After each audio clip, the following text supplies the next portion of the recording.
জিপিসিকে মোটা অঙ্কের টাকা না দিলে মিলছে না পিএম আবাস যোজনার দ্বিতীয় কিস্তির টাকা। গুরুতর অভিযোগ সামনে এলো হাইলাকান্দি জেলার লালা উন্নয়ন খণ্ডের ধনীপুর ভবানীপুরে। গরিবের মাথার উপর ছাদ দেওয়া সরকারি প্রতিশ্রুতি, সেটাই কি এখন অনিয়মের জালে আটকে পড়েছে? পিএমএওয়াই ঘর পেতে অতিরিক্ত টাকা চাওয়ার অভিযোগ। ধনীপুর ভবানীপুর জিপিতে সরকারি কর্মীর বিরুদ্ধে অভিযোগ তুললেন উপভোক্তারা। হাইলাকান্দি জেলার লালা উন্নয়ন খণ্ডের অধীনে ধনীপুর ভবানীপুর গ্রাম পঞ্চায়েতের প্রধানমন্ত্রী আবাস যোজনা ঘরকে কেন্দ্র করে সামনে এসেছে উল্লেখযোগ্য অভিযোগ। অভিযোগের তীরে পঞ্চায়েত প্রতিনিধি সহ সরকারি কর্মী জিপিসি। স্থানীয় হিতাধিকারীদের অভিযোগ, পিএমএওয়াই দ্বিতীয় কিস্তির টাকা ছাড় করতে হলে দিতে হচ্ছে মোটা অঙ্কের টাকা। টাকা না দিলে ফাইল আটকে রাখা হচ্ছে। কিস্তি বন্ধ করে দেওয়ার হুমকি সহ নানাভাবে হয়রানির অভিযোগকে কেন্দ্র করে ধনীপুর ভবানীপুর জিপি এলাকায় তুমুল বিতর্কের সৃষ্টি হয়েছে। অভিযোগ মতে, বহু দরিদ্র পরিবার প্রথম কিস্তির টাকা দিয়ে কোনো রকমে ঘরের কাজ শুরু করলেও দ্বিতীয় কিস্তির টাকা না মেলায় সেই নির্মাণ মাঝপথেই থেমে গেছে। অথচ বাকি কিস্তির টাকা ছাড়ার জন্য নাকি বারবার দাবি করা হচ্ছে অতিরিক্ত টাকা। সবচেয়ে ভয়াবহ পরিস্থিতি তৈরি হয়েছে বর্ষার জন্য, কারণ হিতাধিকারীদের ঘর অসম্পূর্ণ, ভাঙা টিন, অস্থায়ী ছাউনি এইসব দিয়েই তারা দিন কাটছে বহু পরিবারে। কেউ খোলা আকাশের নিচে, কেউ আবার প্লাস্টিক ট্রিপাল টাঙ্গিয়ে রাত পার করছেন। ক্ষুব্ধ উপভোক্তাদের প্রশ্ন, প্রধানমন্ত্রীর আবাস যোজনা কি গরিবের জন্য নাকি দুর্নীতিবাজদের পকেট ভরার জন্য? সরকার যেভাবে বিনামূল্যে ঘর দেওয়ার কথা বলছে, সেখানে সুবিধাভোগীদের কাছ থেকেই যদি এভাবে টাকা দাবি করা হয়, তাহলে সাধারণ মানুষ যাবে কোথায়? এই ঘটনাকে কেন্দ্র করে ধনীপুর ভবানীপুর জিপিতে তীব্র ক্ষোভের সঞ্চার হয়েছে। হাইলাকান্দির জেলা প্রশাসক এবং লালা উন্নয়ন খণ্ডের বিডিওর দৃষ্টি আকর্ষণ করে অবিলম্বে নিরপেক্ষ তদন্তের দাবি জানানো হয়েছে।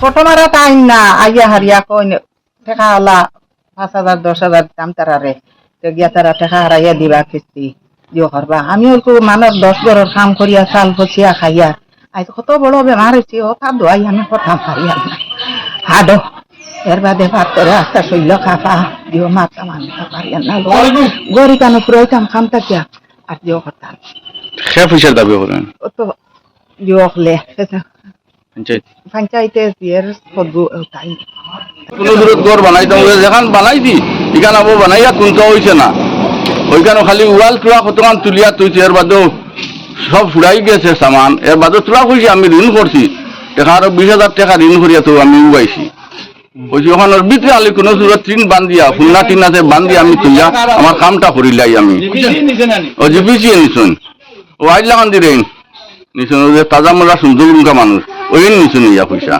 10 পয়সা তাই নিছুন আমার কাছে কিয়া রয়ে গেছে গিয়া ঘর পয়সা হামাইছিল এলকো ঘর বাঙ্গা মানে কোনো যার পয়সা হামান না কোন ফাউন্টো পয়সা নাই। ফটো আবো বাদে মারতা টাকা দিলে ফটো মারতা আর না তো ফটো মারা হন না। কারণ আমরা এটা বাড়ির সাথে মানে টাকা 5,000 খান থেকে ইটা আমার ফটো মারা হইতো পয়সা সে দাবি করে তো পঞ্চায়েত আরো না আইসলে আরো মানুষ তারা তো হইতাম ফটো মানে টাকা দিয়া ফটো মারা হইতো। কিস্তি হারাইলে আমার লাখ করে আমার জায়গা জমি নাই, আমি এখনো বানাইতাম ওর যেন আসে তো বানাইতাম। তো আমি তো কইলাম পঞ্চায়েত বলি আমি ইনে নিয়ে ঈদ আমি ইনে খালে পাতি ঈদের পানি পাতি ঈদের বাসায় গাঠিত। আচ্ছা ক কিস্তি পাইছো? ও এক কিস্তি পাইছি। আর 2 নম্বর কিস্তি পাইছো? না 2 নম্বর কিস্তি পাইছি না। পয়সা করে দিছলেন? ও টাকা 1000 দিছি। 1000 দিছো। আর 2 নম্বর কিস্তিতে পয়সা কত কইছলা দেবা লাগি? না এটা কইছ না বল ও তো 2 নম্বর কিস্তি নিলা তো 1000 করকে নিছো? ও তো দাদা বড়াই ফটো তুলা তাইলা দাদা বড়াই নিলা। আমি তো এখন লাখ করি আমার ঘর দোকান বানাইছিলাম, বানালির বাদে আমার জয় কইছেন জিআরএস আর পঞ্চায়েতে কইছেন টাকা 6,000 দেওয়া লাগে। তো 1,000 টাকা দিছি আগে, আমার পরিবারে আরো দিছুন 1,000। এখন আমি 6,000 হইতাম এখন দিতাম কান থেকে। আমি ঠেলা চালিয়ে বাদ খাইয়া এটা তো আমার তো বাতি আসুন বাইরে আসুন তারা তো সারা ক কিস্তি পাইছো তুমি? আবো মাত্র এক কিস্তি পাইছি। আর এই কিস্তি পয়সার লাগি একটাই? আর পয়সার লাগে একটাই। এখন কাম বন্ধ আমার আজকে 15 দিন থেকে। হ্যাঁ কালকে ফটো নিচে আইয়া কইছে টাকা দুদিন আর 5,000 দেও তো কিস্তি হামাইব নাইলে আর হি কিস্তি আর হামাইতে এখান জিআরএসে কইছে। ফার্স্টে যারা আমার ঘর হারাইতে সময় কইছেন টাকা 10,000 দিবা লাগে। আমি বলছি আমি 10,000 টাকা দিতাম পারতাম যদি তে আর আমার ঘর ইলার হইতো আমার টাইম পয়সা করি না।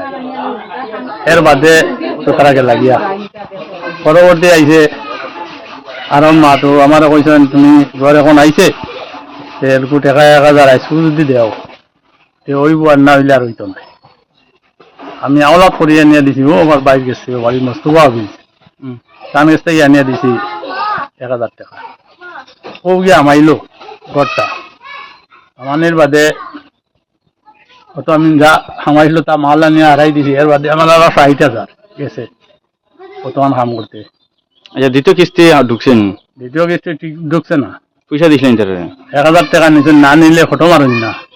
মানে দ্বিতীয় কিস্তির 2 নম্বর কিস্তির পয়সা নিছেন না? 2 নম্বর কিস্তির পয়সা পাইছি না তো, 1 নম্বর পাইছি। ওয়ানিপুর জিপির 207 নম্বর গ্রুপর জলালপুর গাঁও যে পিএমওয়াই যে গড় যেটা আছে এটা তো যে পর্যন্ত দুর্নীতি শুরু করছেন জিপিসি আর প্রেসিডেন্ট আর পঞ্চায়েত মিলিয়া যে নীল যারা বেনিফিশিয়ারি আছে খাসা গড় লইয়া এখনো পর্যন্ত তারা গড়টা ফার্স্ট ইনস্টলমেন্ট পাইছে টাকা 10,000 20,000 যারা যত টাকা পারছেন ডিমান্ড করিয়া মানে দিয়া তারা গড়টা ছুটাইছে। এখন সেকেন্ড ইনস্টলমেন্ট থার্ড ইনস্টলমেন্টও ফটো বহুত পেন্ডিং বর্তমানে রয়েছে। ইলেকশনের আগে তারা ফটোটা লোয়ার লাগিয়ে তারা কাম কমপ্লিট করে রাখছে। জিপিসির লোকে যোগাযোগ করলে জিপিসি হয় আমারে সেটিং হয়েছে না যে গড় দেখুন এখন আমি এই ফটো মারতাম না, পঞ্চায়েতে আমার কইসুন না, যার কারণে গিয়ে ফটোটা এখনো পর্যন্ত লোয়া হয়েছে না। কিছু কিছু গড়ের ফটো মারা দেওয়ার আগে তারা ডিমান্ড করে গিয়া জিপিসি ডিমান্ড করেন 5,000 টাকা দিলে গড় ফটো মারা তাই মনে হয় আইতাম না। আর কিছু কিছু গড়ের 1,000 করে তাই পয়সাটা কালেকশন করে নিছুন। আমার কারণে গরিব মানুষ তাই নো আছেন তান তো সরু সরু বাচ্চা লিয়া বহু লিয়া অসহায় হিসাবে দিন খাটাইতরা মেঘ তুফানোর সময় ও ওলা অবস্থায় যার এখন ওলা খান দুর্নীতি লাগাইছেন।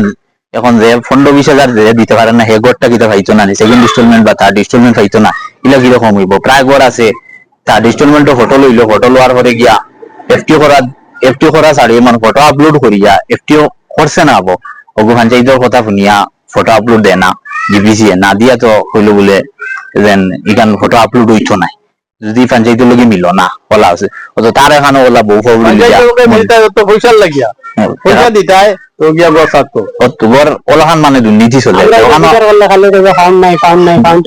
ইলেকশনের আগে ফাউন্ড ইয়া বুয়াত ওই সময় এই গড় টাইম তো ফটো আপলোড দিলে এই গড় টাইম তো ফটো যদি ইলেকশন আগে কমপ্লিট করে রাখা আসলো এই গড় টাইম তো যদি ফটো লই দিত এই সময় তাই তারা থার্ড ইনস্টলমেন্ট পর্যন্ত ফাইলিলা অনেক। আমি ওখানেও আবদার করি, আমি ওখানেও জ করি কিছু গাঁৱত বর্তমানে সামদ গড় বানানি চলে, কিছু আছে ফিরিস্তা হলে মানে খাম করছে, ইলাও আছে গড় বেজান গড় আছে ইলা ফটো লোৱা হয়েছে মধ্যে একদিনে ইয়া ফটো কিছু লোৱা হয়েছে। তো ওখানেও আমি ডিসি মহোদয়ের কাছে বিডিও স্যারের কাছে পিএনআরডি মিনিস্টারের কাছে ওখানে হস্তক্ষেপ চাইয়ার এইরকম যদি ইলা জলালপুর গ্রুপে যদি ইলা করাপশন হয় যদি জেনুইন মানুষেরা কই দিত আপনারা কাছে বিচারটা চাইয়ার আর তারাও কইবা এখন যদি প্রায় গড় আছে এখনো পর্যন্ত আবো কোনো গড় স্যাংশন হয়ে গেছে গড় কিন্তু এফটি হয়েছে না ফার্স্ট পয়সা দিছ না ও কারণে অন্য তো এখান তো সবে বুঝে এখন তারা কইব কি তা ফাউন্ড নাই এরপরে তারা বেজান করে